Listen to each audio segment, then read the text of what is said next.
자, 지난 시간에 뉴턴의 점성 법칙까지 봤습니다. 말씀드렸듯이 이제 압력에 대한 내용은 정리했으니까 넘어가고요. 그 332페이지 보면 동력에 대한 내용이 있죠. 동력에 대한 내용은 재료역학에 정리한 내용으로 커버가 될 겁니다.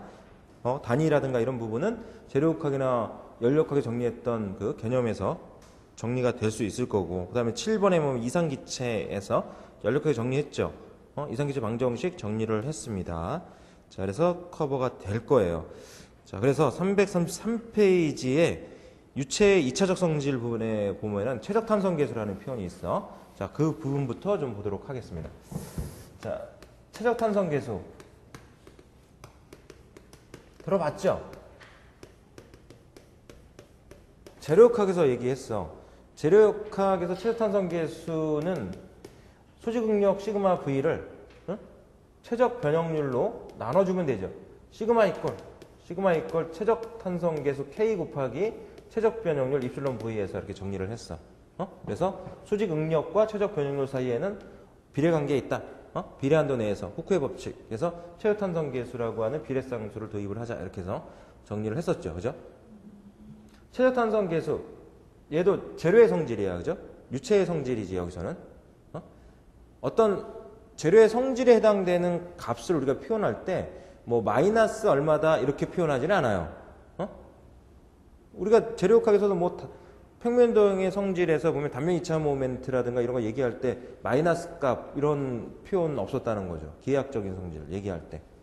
물론 이제 어떤 변화량이다 이런 거는 이제 플러스가 될 수도 있고 마이너스가 될 수도 있지만 그런 개념이 아니다는 얘기지. 최적탄성계수라고 하는 표현도 일단은 이렇게 이 표현에 준해서 최적탄성계수를 정리하면 돼요. 이 최적 변형률은 뭘로 바꿀 거냐면 최적 변형률로 바꿀 거예요. 최적 변형률이나 최적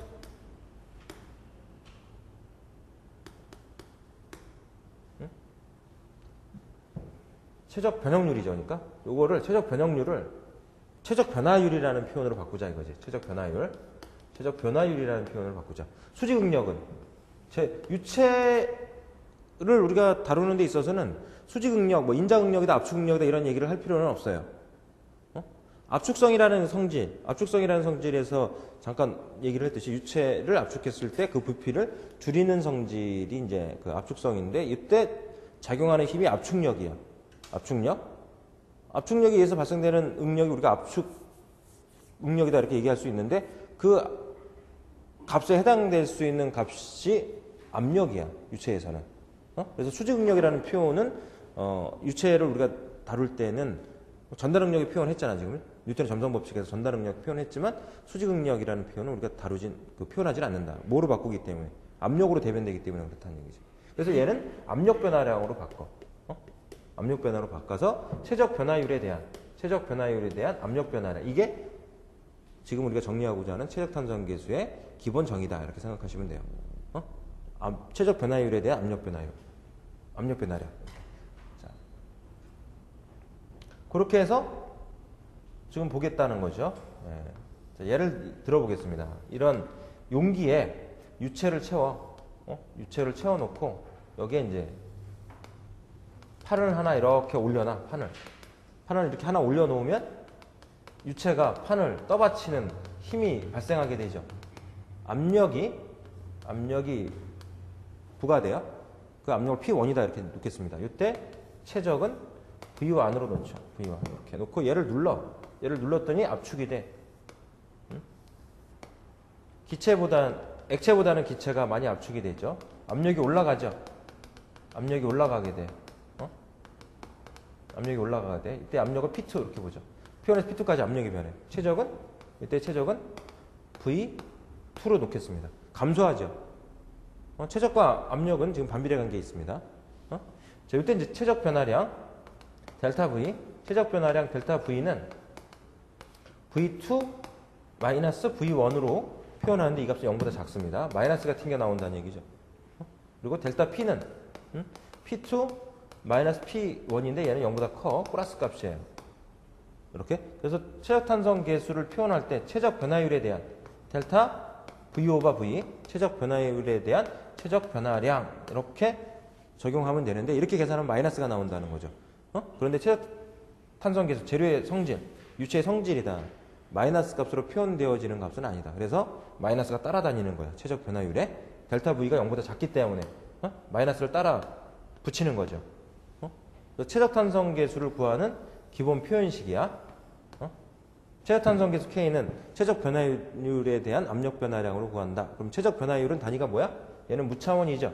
무차원이야. 그러니까 압력의 단위와 똑같아. 최적 탄성계수의 단위는. 그래서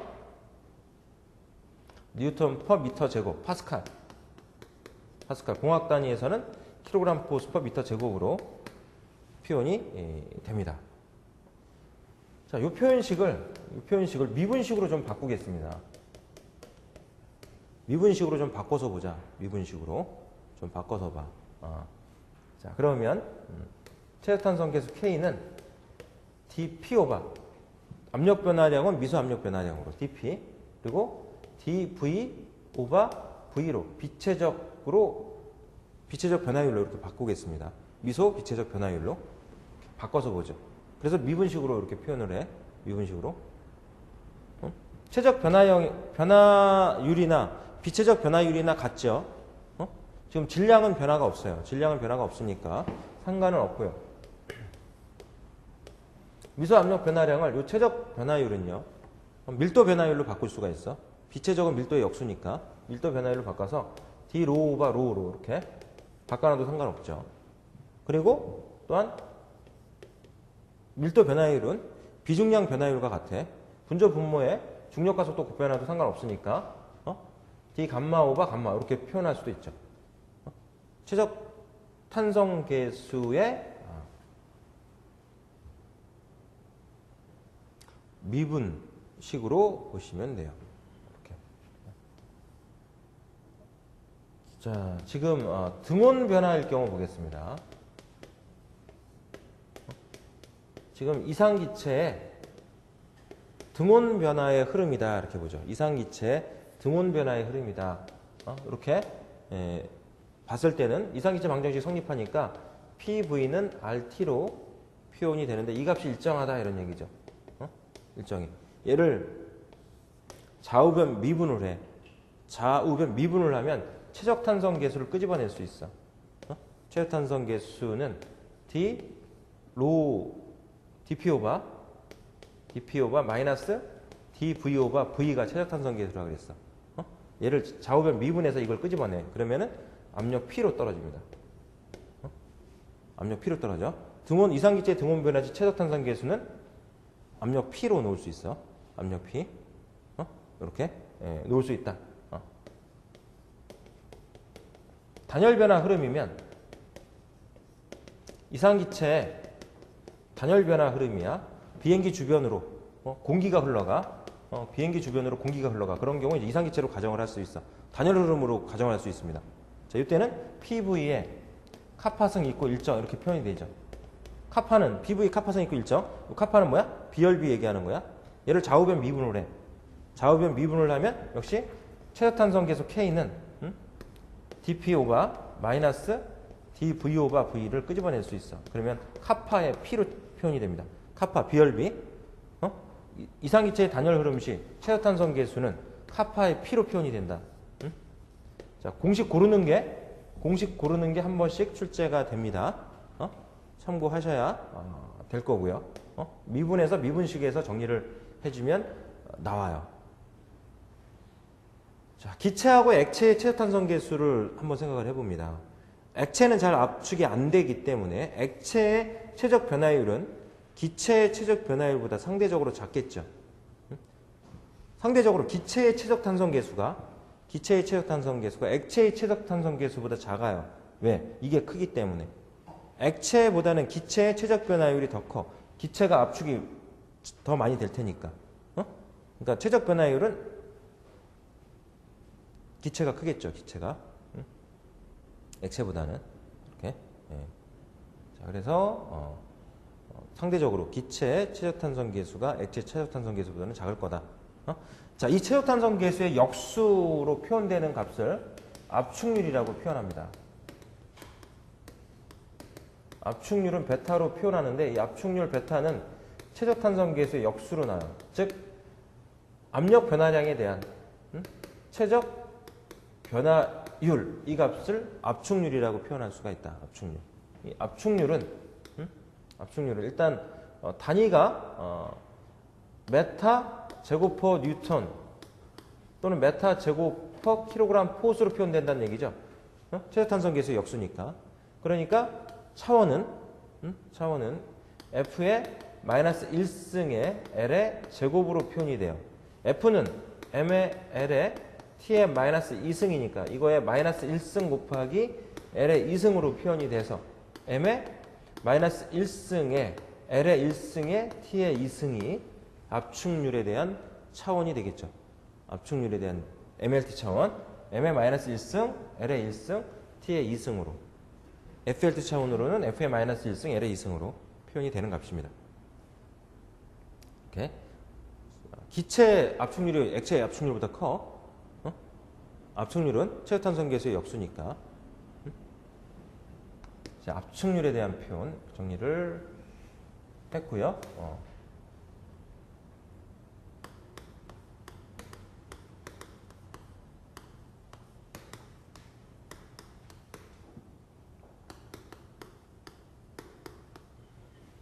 자, 마하수와 음속, 음속과 마하수에 대한 표현을 좀 보겠습니다. 일단 이제 음속이라는 표현을 보죠. 음속은 압력파의 전달 속도라고 표현할 수가 있습니다. 비행기가 날아간다 그러면 비행기 주위에 공기가 교란이 돼서 사방으로 흩어져 나갑니다.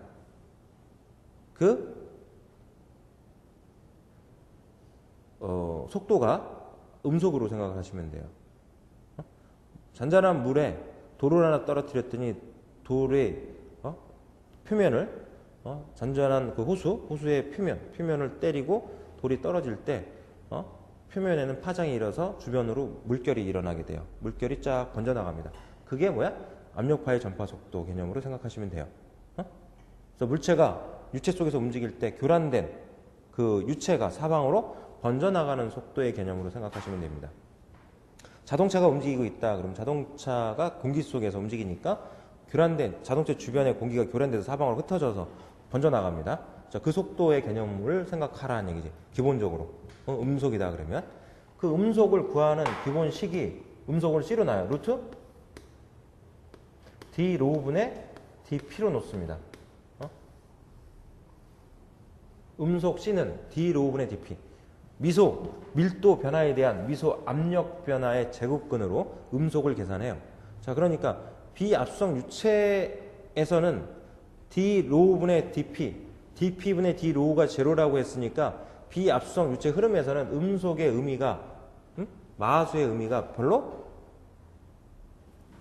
고려 대상이 안 되겠죠, 그죠? 그러니까 압수성 유동에서 이게 중요한 내용이라고 볼 수가 있어요. 그러니까 8장, 9장 압수성 유동 부분에서 이 내용이 이 공식이 정리되어 있을 거예요. 왜 음속을 루트 D 로우분의 dP라는 표현식을 이용해서 구하느냐라고 하는 건 9장에 정리가 되어 있습니다. 알아두셔야 돼. 이렇게. 자, 요거를 최적탄성계수로 이용해서 표현할 수 있어. 지금 D 로우분의 dP는 그렇죠? 최저탄성계수를 구하는 이 미분식을 봐. 이 미분식을 보면 D 로우분의 dP, D 로우분의 dP 이게 로우가 올라가서 넘어가죠. 넘어가니까 밀도분의 최적탄성계수로 바뀌어요. 그래서 음속을 구할 때는 밀도분의 최적탄성계수로 계산합니다. 이렇게 음속을 구하는 기본식이야 이게. 음속을 구하는 기본식이.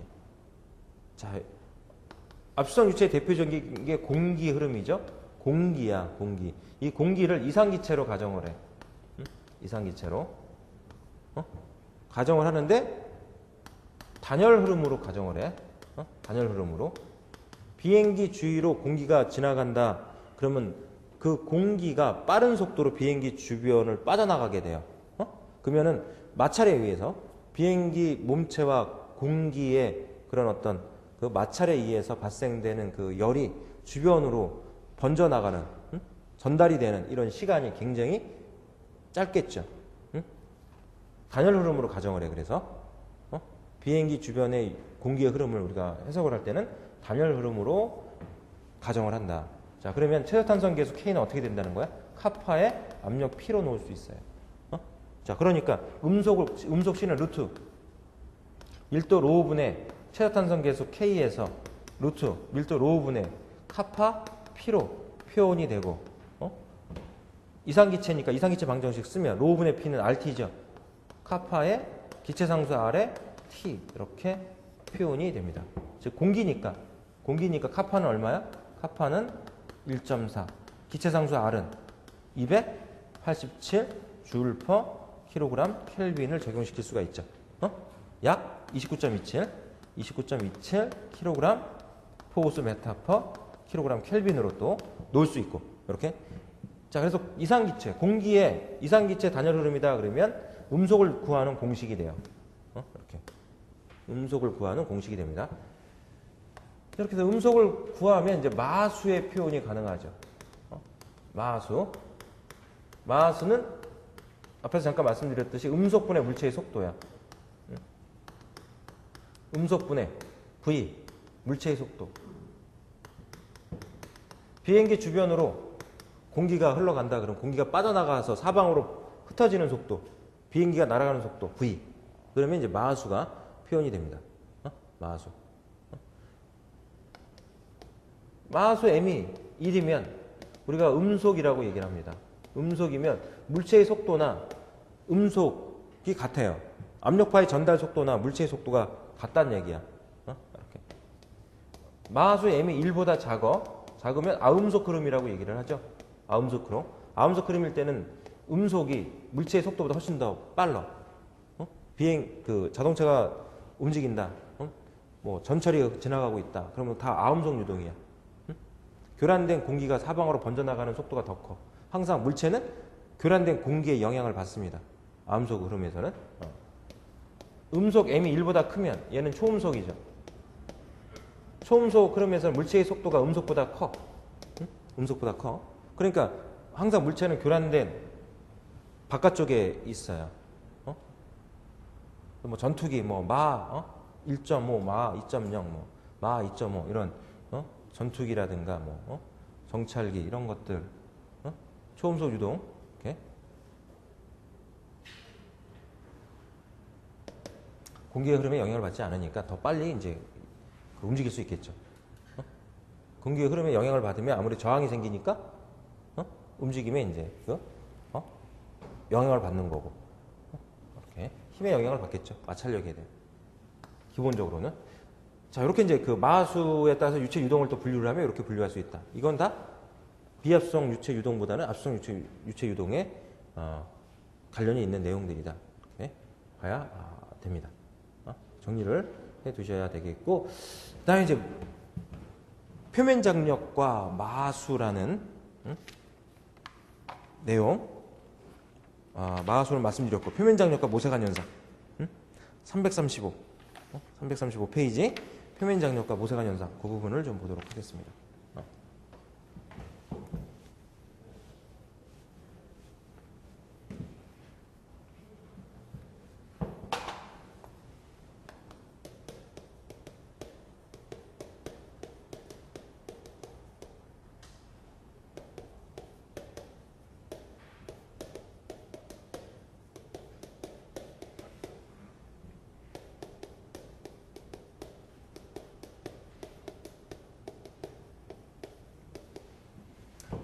자, 표면 장력 하니까 힘의 차원이죠. 그죠? 자, 그런데 단순한 힘의 차원을 얘기하는 게 아니라 일단 표면 장력은 단위 길이당 작용력 이런 표현으로 일단 보겠습니다. 단위 길이당 작용하는 힘의 개념으로 보자. 뭐 응집하려고 하는 힘, 응집력, 뭐 수축력, 이런 이제 그 맥락의 힘으로 보시면 돼요. 차원이 그냥 힘의 차원 F 아니야. 단위 길이당 작용력이니까 차원은 FL의 차원이에요. 표면 장력의 단위와 차원을 좀 보면은 이걸 물어보는 문제도 가끔 한 번씩 나와요. 기본적인 문제로. 단위는 뉴턴 퍼 메타예요. 킬로그램 포스 퍼 메타로 표현이 됩니다. 표면 장력의 기본 단위는 이렇게 F에 L의 마이너스 1승 차원이라는 얘기죠. mlt 차원으로 표현하면 m의 L은 없어지겠죠. t의 마이너스 2승 차원이 되고요. F가 m의 L에 t의 마이너스 2승이었으니까 L이 없어져. L이 없어지고 m의 t의 마이너스 2승이 표면 장력의 차원이야. 이 표면 장력을 구하는 그 공식을 보면은요, 표면 장력의 예를 들 수 있는 게 이제 빗방울인데, 예?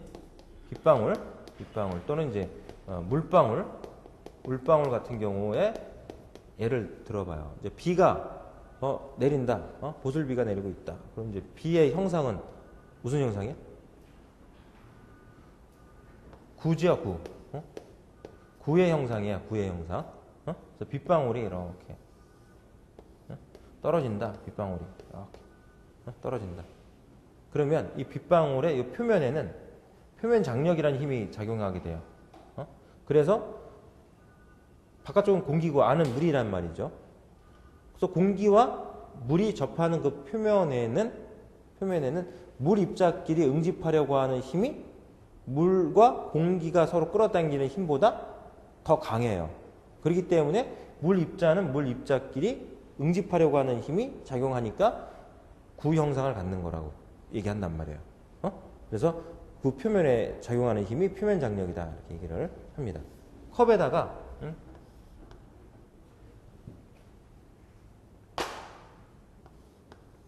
이런 컵에다가 물을 가득 담아요. 물을 가득 담으면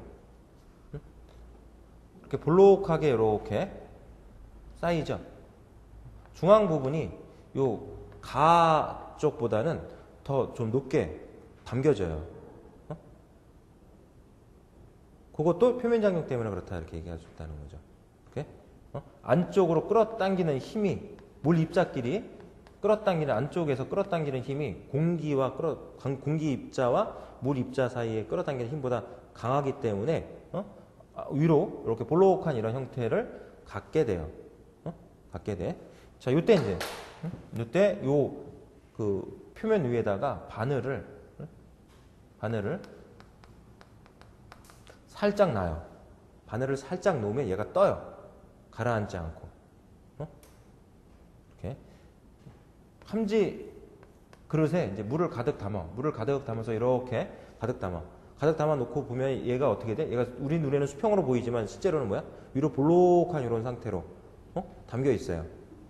이런 식으로 볼록한 상태로 담겨 있는 거로 봐야 돼. 왜냐면 위에 공기고 밑에는 이제 물이니까 물 입자끼리 끌어당기는 힘이 더 강하다는 얘기야.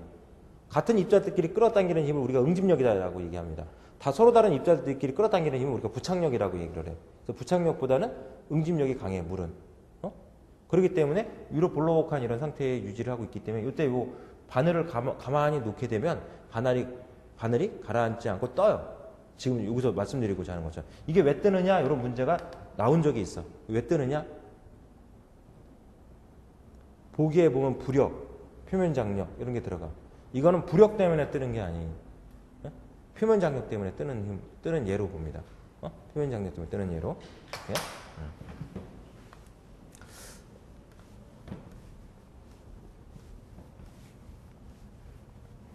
부력은 2장에서 정리를 할 거고요.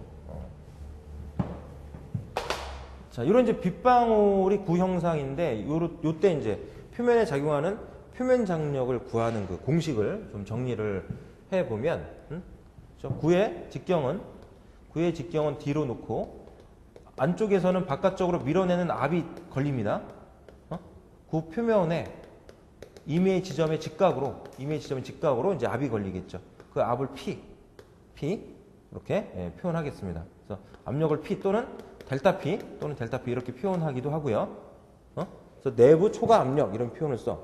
내부 초과 압력 또는 내부 압력. 바깥쪽에는 대기압이 걸리죠. 바깥쪽에는 대기압이 걸리고 있어요. 그 대기압을 제외한 압력을 지금 P로 본 거죠. 델타 P로 본 거야. 그래서 내부 초과 압력 이런 표현을 쓰는 거는 이제 외부에 대기압이 작용하고 있기 때문에 그 대기압을 배제하고 표현한 압력이라고 생각할 수 있습니다. 이렇게 내부 압력이 이렇게 밖으로 밀어내는데 얘가 팽창하지 않고 직경 D인 상태를 그대로 유지를 하여. 그렇다는 얘기는 뭐야? 잡아주는 힘이 있다는 거야. 잡아주는 힘. 그 힘이 뭐야? 표면 장력이라는 거죠. 빗방울 표면, 구형상 표면에서 지금 그 잡아주는 힘이 작용하고 있어요. 그 표면 장력이라는 힘이 작용하고 있어서 이 그림을 이런 식으로 지금 좀 반 정도를 이렇게 잘렸다라고 가정하고 좀 보도록 하겠습니다. 이런 이제 방구 형상으로 봐. 방구 형상으로 보면 직경이 위에서 봤을 때 원의 직경이 D야. D고 이 원주 표면에는 안쪽에서는 압이 차요. 압이 차. P라는 압이 차요. P라는 압이 차고 그리고 표면 장력은 단위 길이당 작용하는 힘이다라고 봤어. 단위 길이당 작용하는 힘이다라고 봤어. 이 원주상에 지금 수직 방향으로 표면 장력이 걸리게 됩니다. 표면 장력 시그마가 걸리는 거로 봐요. 이렇게.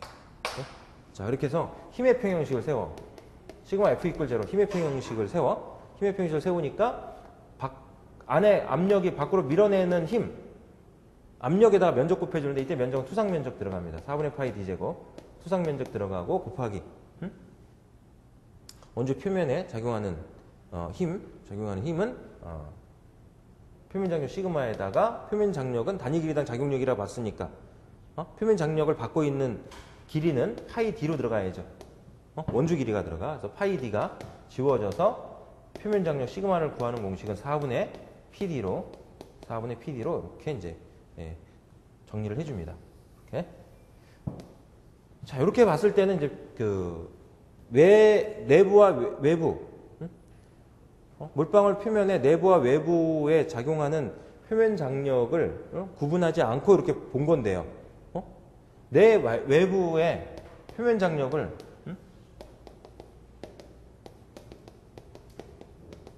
내외 표면의 표면 장력을 고려하는 경우가 있어요.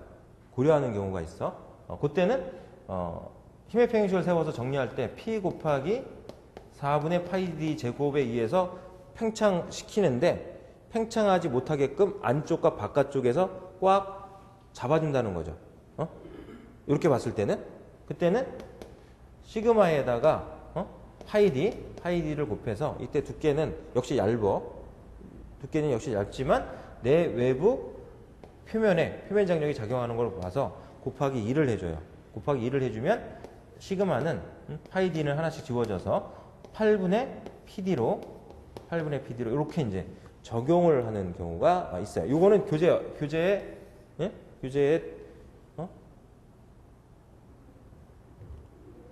여러분들이 보는 교재에는 없을 수도 있어. 이렇게. 내 표면에 표면 장력해서 8분의 PD로 푸는 경우가 있는데 이 경우는 이제 기사시험에 나오는 거를 보면은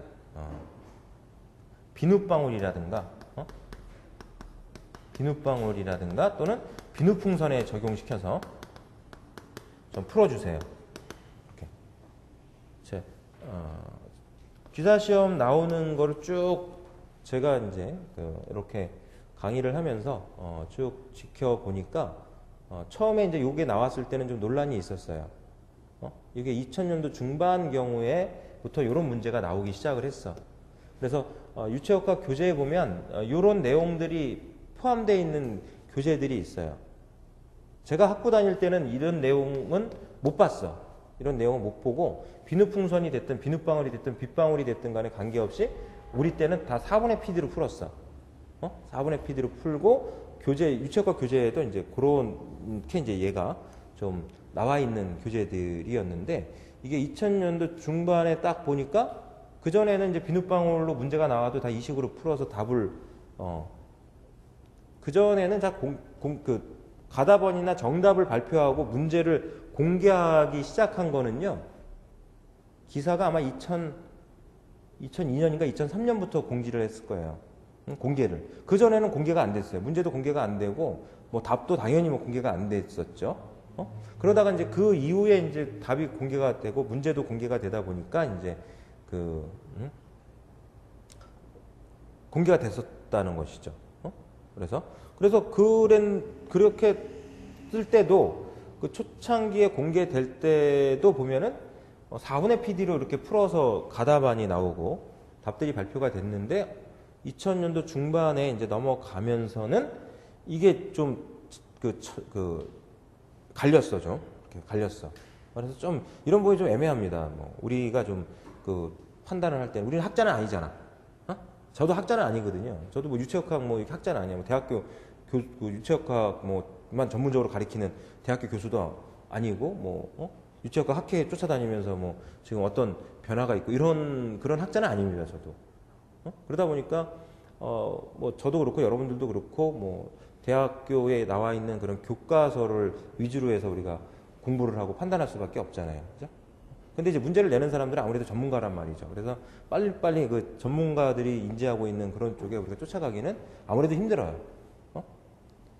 그래서 초창기에 이제 이런 문제가 나와서 좀 이게 좀 오류가 있는 거 아니냐라고 이제 해서 공단에 뭐 제기도 하고 이제 했던 이런 때가 있었는데 근데 뭐 수정이 되거나 이렇지 않고 오히려 점진적으로 좀 비누풍선이나 비누방울과 관련된 이런 문제들은 이쪽으로 가는 경향을 지금 보이고 있단 말이죠. 그래서 그거에 쫓아갈 수밖에 없어 우리도. 이거 맞춰갈 수밖에 없다는 거죠. 뭐 이게 좀 문제를 좀 검토해야 되는 거 아니냐 이렇게 얘기를 해도 그 변화가 없다는 거는 얘네들이 이게 맞다고 이제 판단하고 있다는 거예요. 왜?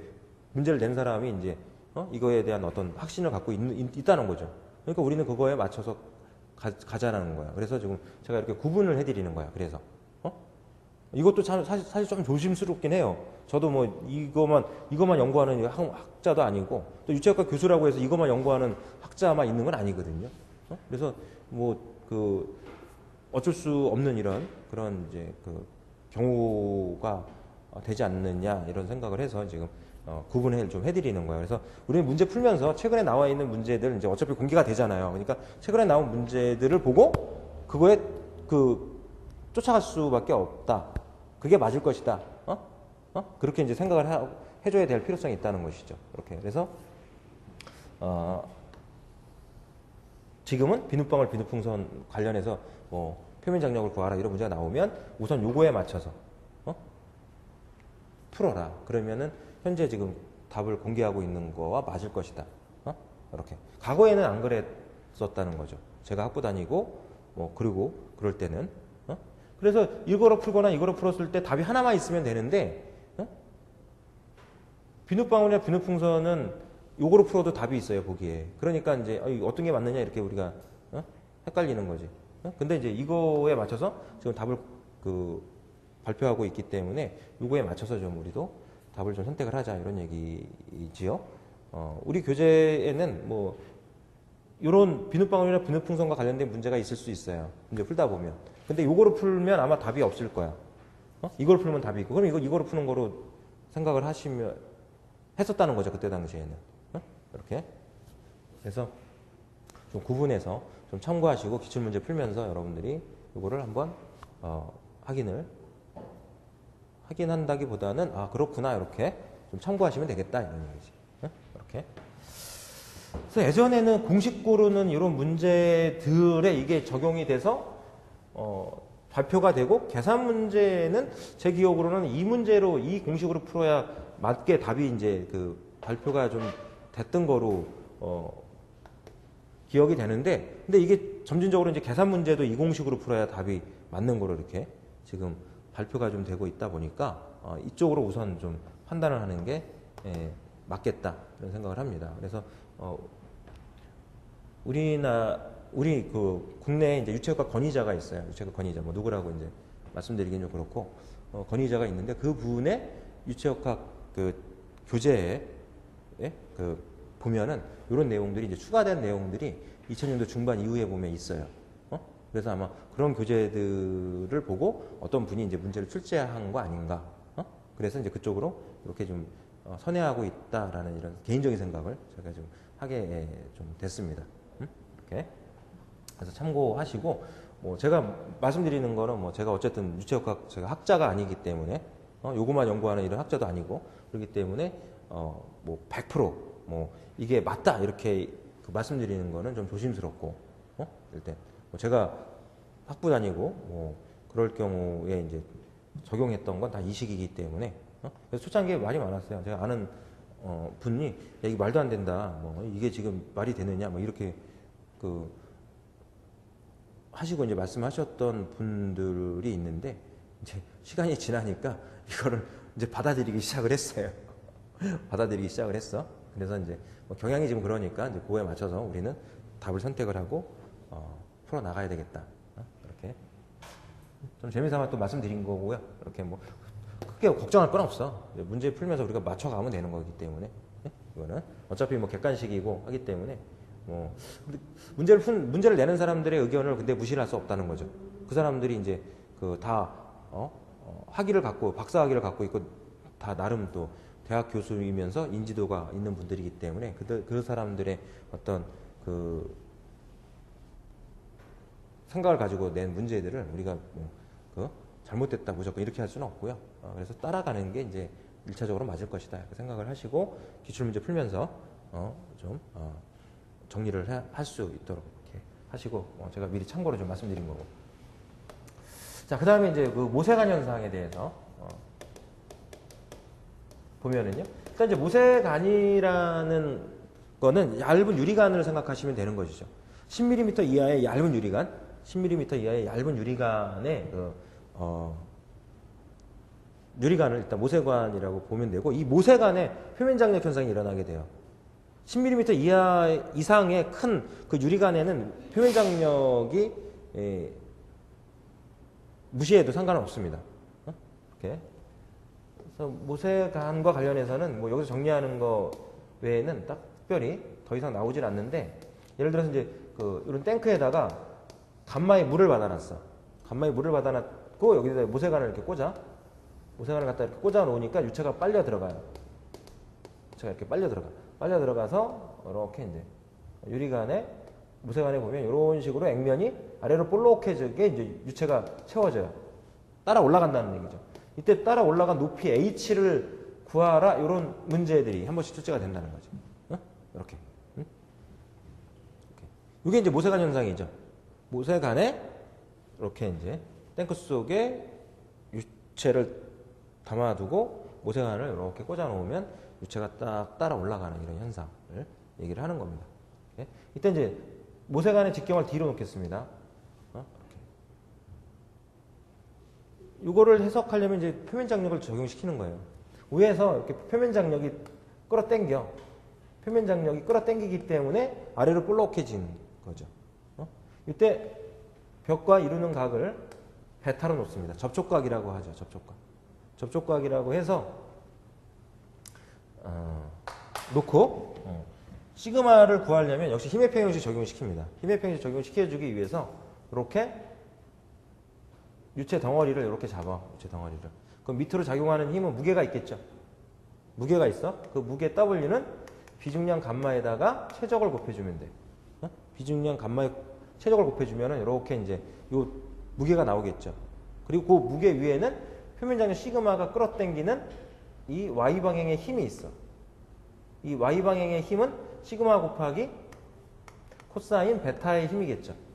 시그마 곱하기 코사인 베타의 힘이 Y 방향으로 끌어당기고 있고 밑으로는 중력이 이렇게 작용하고 있어. 요거를 선택해서 보면 여기서 작용하는 힘을 보면은 중력이라는 힘, 물체의 무게, 유체의 무게라는 그 힘과 그리고 표면 장력의 Y 방향의 힘의 성분이 있다는 거죠.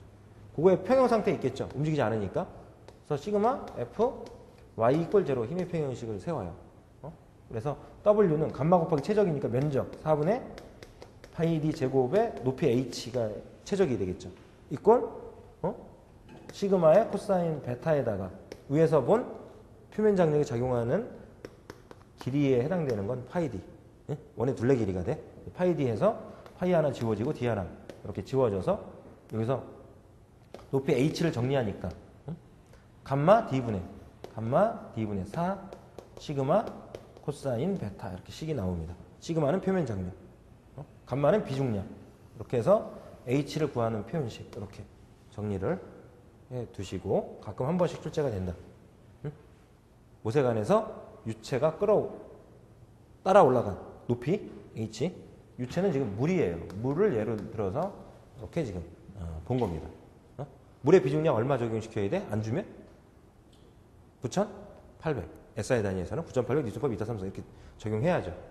공학 단위에서는 1,000kg 보수법 미터 3 이렇게 넣고. 자, 1장 내용은 여기까지. 1장 내용은 여기까지 정리를 해두시면 되겠다. 자, 그 다음에 2장을 좀 보겠습니다. 자.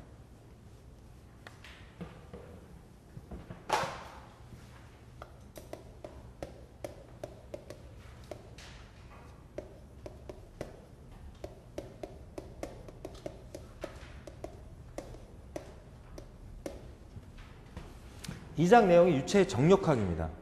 2장 내용이 유체의 정력학. 정적인 상태에 있는 유체에 작용하는 힘을 해석하는 내용이다라고 보시면 돼. 자, 유체가 유동이 있는 그런 유체를 해석하는 게 아니에요. 흘러가는 유체를 해석하는 게 아니라 용기에 담겨 있는 유체를 해석하려고 하는 것이죠. 응? 자, 그때 먼저 정적인 상태에 있는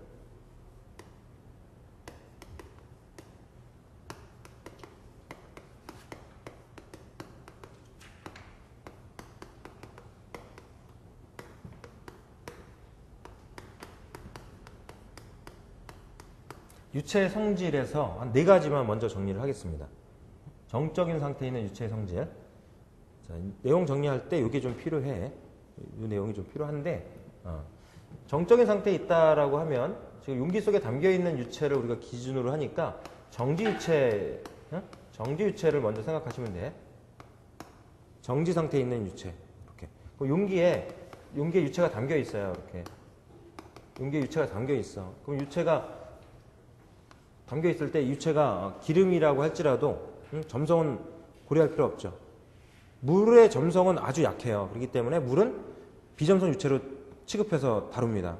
기름은 점성 유체로 취급을 해야지 돼.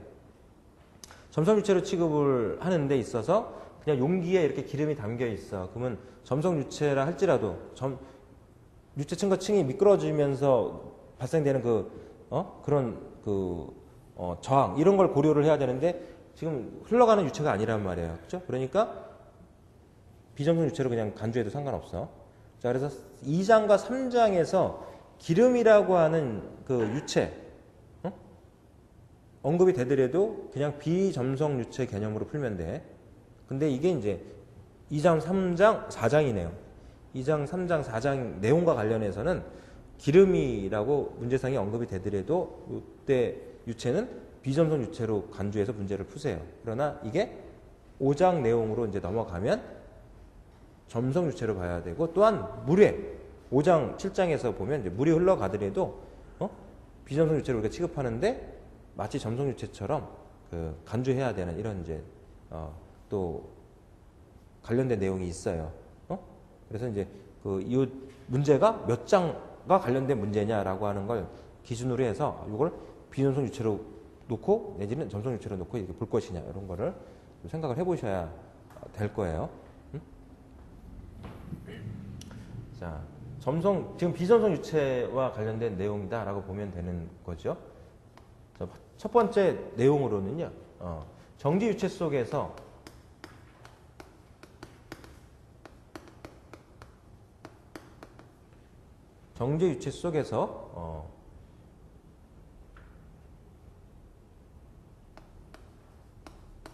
모든 면에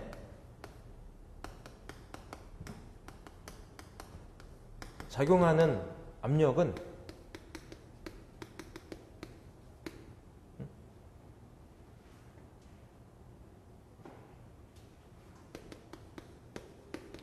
수직, 직각.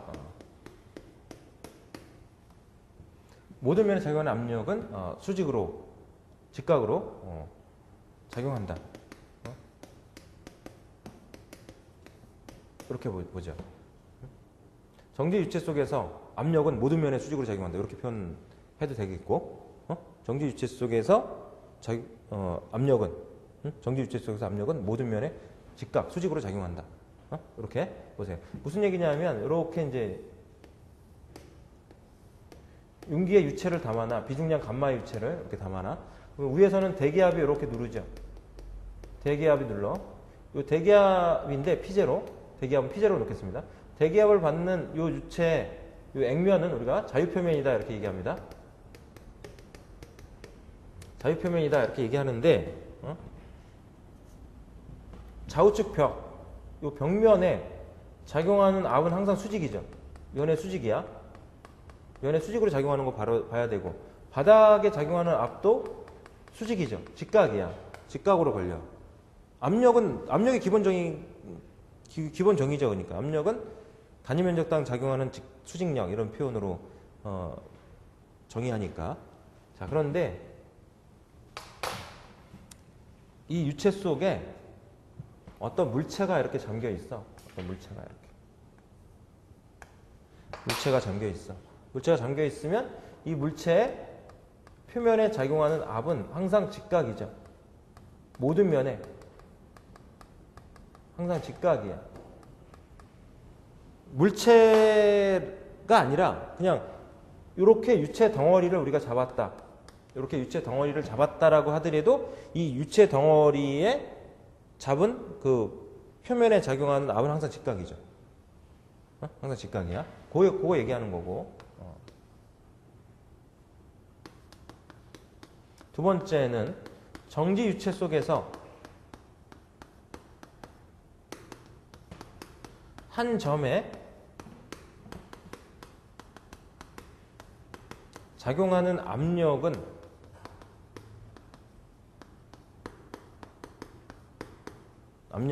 크기는 모두 동일하다. 압력의 크기는 모든 방향에서 동일하다.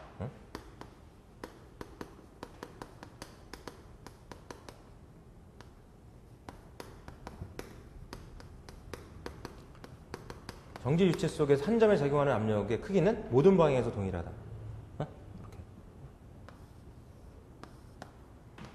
이렇게 이제 유체를 용기 속에 담아놨어요. 비중량 감마의 유체 속에 담가놨어. 이때 이미 한 점에 작용하는 압력을 봐요. 압력을 보면 모든 방향에서 좌우 상하 모든 방향에서 봤을 때 압력의 크기는 다 같아야 돼. 그렇지 않으면 요 한 점의 유체 입자는 움직이죠. 움직여. 지금 요 경우도 상하나 좌우 방향 쪽에서 작용하는 압력의 크기가 다르잖아요. 그러면 얘는 어떻게 돼? 얘는 움직여. 위에서 누르는 압력과 밑에서 면에 직각으로 작용하는 압력의 크기가 달라. 그러면 얘는 움직여야지. 큰 쪽에 작은 쪽으로 밀어붙이게 됩니다. 힘이 발생하니까. 그 얘기고. 세 번째로는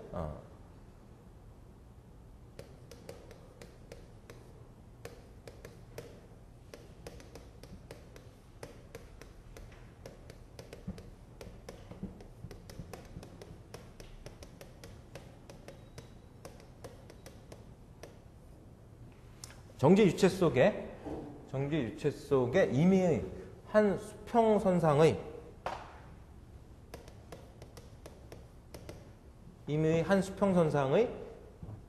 임의의 두 점의 압력의 크기는 같다.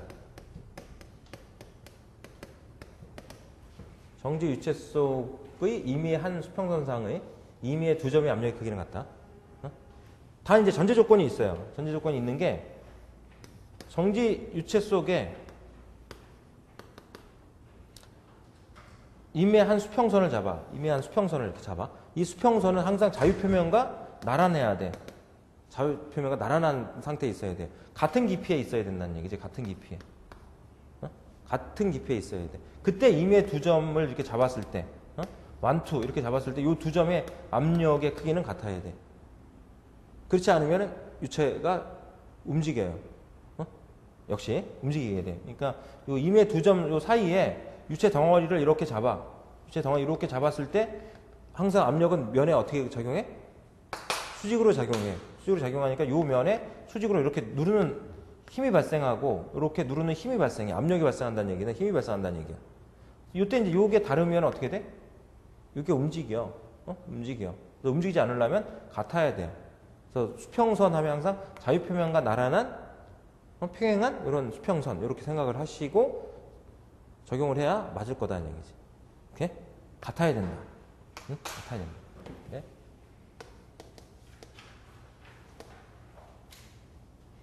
네 번째는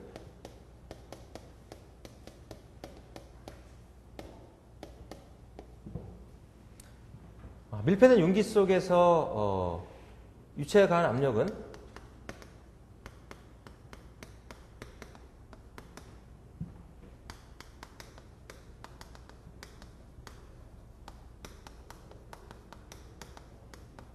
모든 방향으로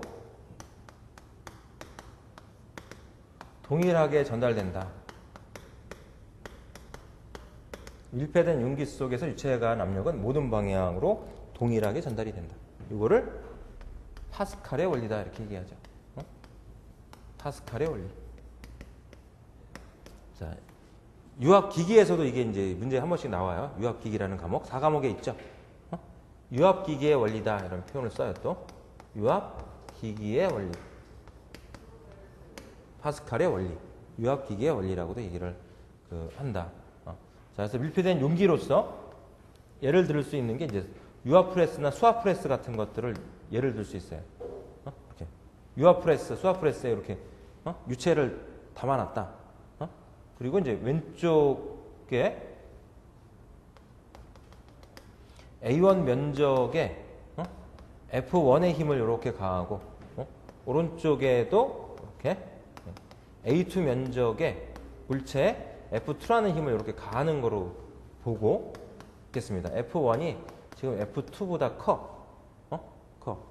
그래서 눌렀더니 A1 면적에 F1이라는 힘으로 눌렀더니 그리고 A2 면적에 F2의 힘이 누르고 있어요. F1이 F2보다 커. 그랬더니 얘가 이렇게 밀려 내려와. 밀려 내려와. 그러면 A2는 밀려 올라오겠죠.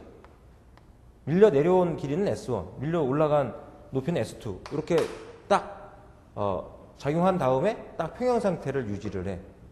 그때 A1 단면에, A2 단면에 유체로부터 압이 차겠죠. 압이 차. P1은 A1분의 F1이 될 거고, 압력은 단위 면적 다 수직력이니까. 그 다음 P2로 보면 P2는 A2분의 F2로 이렇게 표현이 됩니다. 표현이 돼. 자, 이때 최적은 같아요. V1, V2 최적은 같죠. V1, V2의 최적은 같습니다. 왼쪽에서 A1 곱하기 S1의 최적은 A2 곱하기 S2의 최적과 같아. S1만큼 밀려 내려오면 S2만큼 밀려 올라가. 이런 관계에 있으니까. 자, 그때 이제 발생된 최적. 여기에 A1 곱하기 S1의 유체가 이쪽으로 옮겨왔죠. S2 곱하기 A2에서 해당되는 최적으로 딱 담긴 거 아니야? 담긴 거야.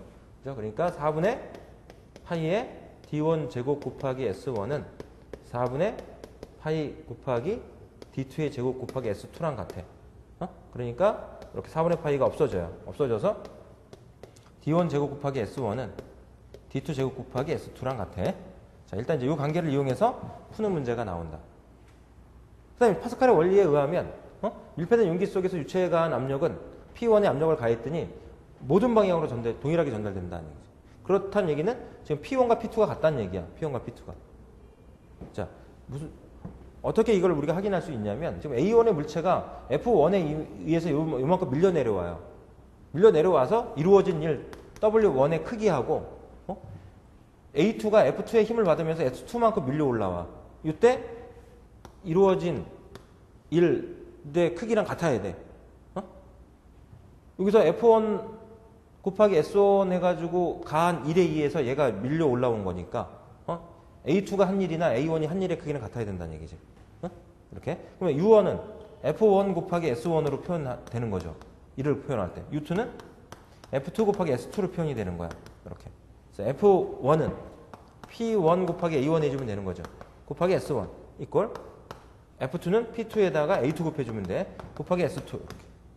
그래서 A1, S1, A2, S2는 같죠? 이렇게 면적이 같아. A1 곱하기 S1은 A2 곱하기 S2로 같습니다. 최적이죠? 지워버릴 수 있으니까 P1과 P2가 같다 이렇게 볼 수 있다는 거죠. 그래서 P1 이꼴 P2가 같다.